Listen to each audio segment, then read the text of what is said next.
ball comes to you, playing moving ball, you've got to worry about the ball. Here, you haven't got to worry about the ball. It isn't going to move. So what we've got to do is make a movement that's going to move the implement to hit the ball how we want. And we don't do that, unfortunately.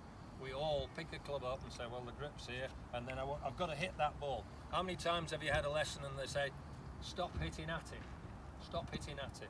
Loads of times. I did when I started. Used to say, right, I need to hit that ball, I need to hit it perfect. Or it's a little bit fat, it's a little bit thin. I'll try and get a different ball position, I'll try and this and that. So you're trying all different things to make sure you get a quality of strike. And that's what we do. We live and die by quality of strike. And unfortunately, that stops us progressing. Because instead of trying to improve the quality of strike, you should be trying to improve the movement that is going to create the quality of strike.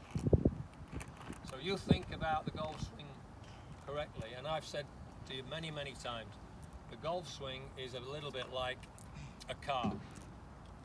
What do you call a car? We want a perfect engine, we want the best steering, we want the best driver and the best fuel, right? So we've got four great components of the car: the best engine, the best driver, the best fuel and best steering. But the car isn't going where I want it to. Why? Because the transmission, what transfers the energy from the engine to the steering, is no good, kaput. So we've got to fix the transmission. We've got to fix that control that's actually going to transfer that energy from the engine to the steering, and then we're going to have, you know, the car that's going to win every race, if you like.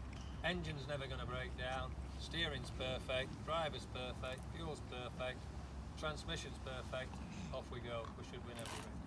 So in golf, we want to relate it like that, really.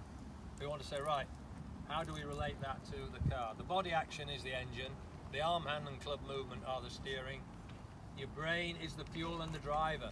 Hopefully that's got the correct thought process of how we're going to improve. So we've got all those things, great, but the ball's going all over the place still.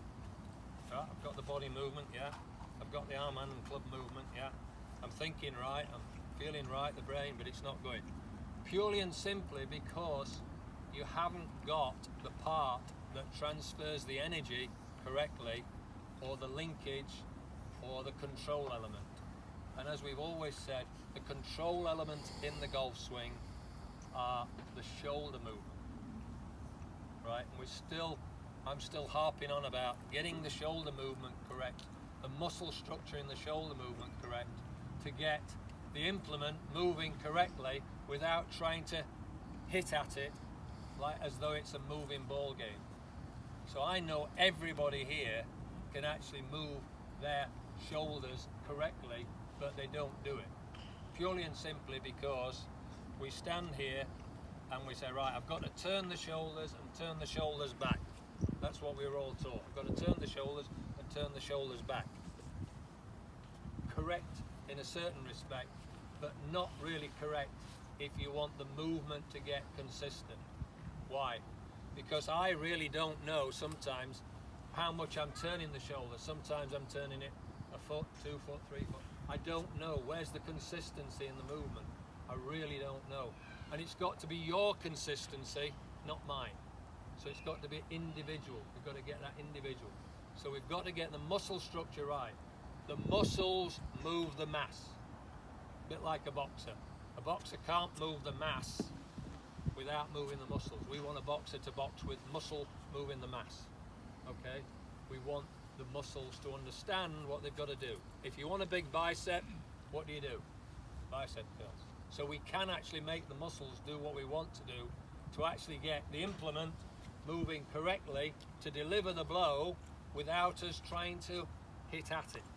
So the ball really just gets in the way of the movement. So what we've got to do is find out what movement is going to give us that consistency and the control. So the shoulder movement is really important.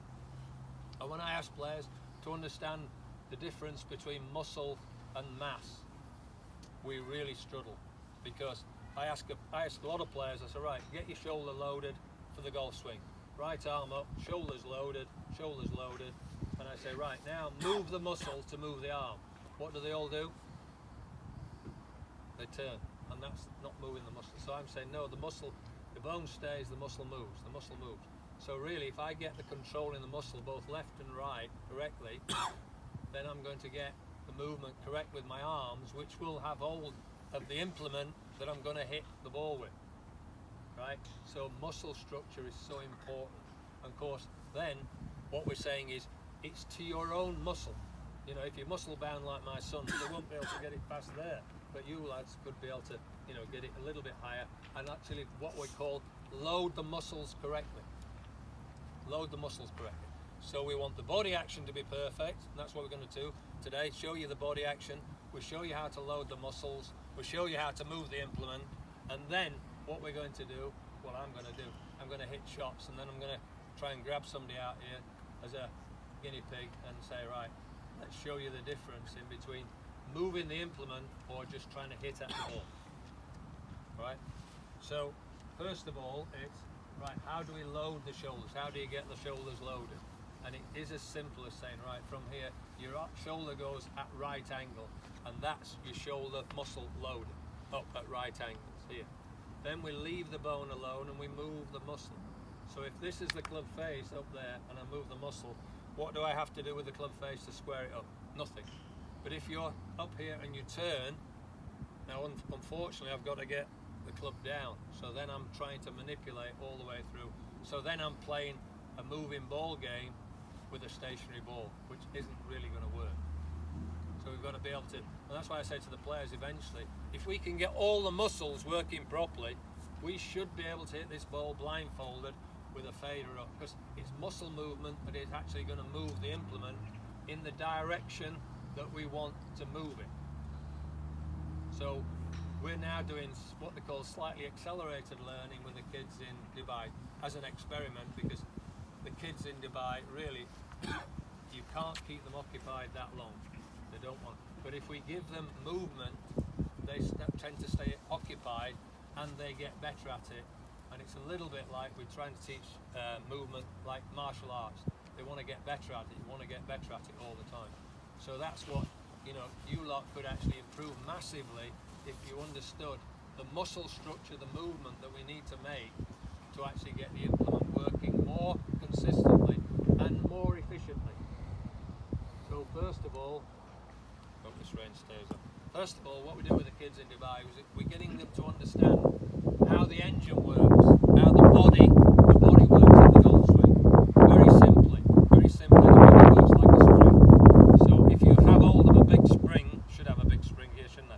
Hold the bottom of the spring and twist the top. The actual coils work round, and they're working round a constant centre. Right, the centre of that spring is invisible, but it's not moving. So it's coil. It's a coil. That's the power loading in the body. So how does that relate to what we're trying to do in the golf swing? Very simply, feet together, stand up tall. You're twisting your feet into the ground, ankles, knees, hips, chest, shoulders. That's what we call a spring loading. Spring loading.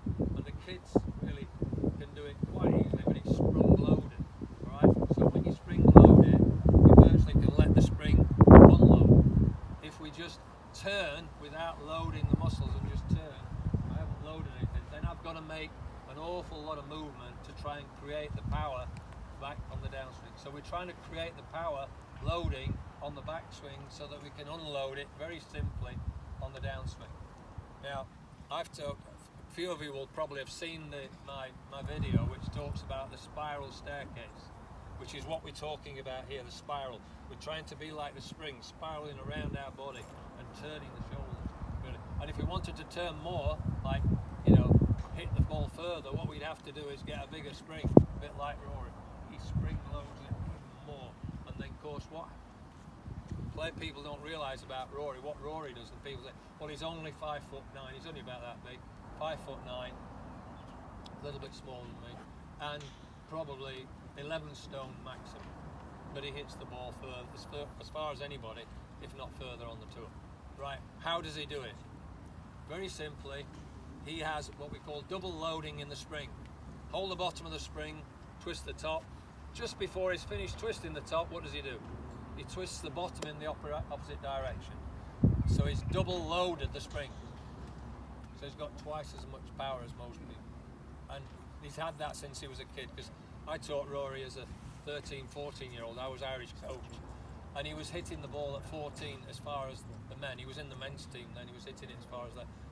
Purely and simply because he got this natural movement that just really allowed the spring to unload. So, and because he was so mobile, it went an awful long way, even as a 13, 14-year-old. So he's always had that. And somebody says, can you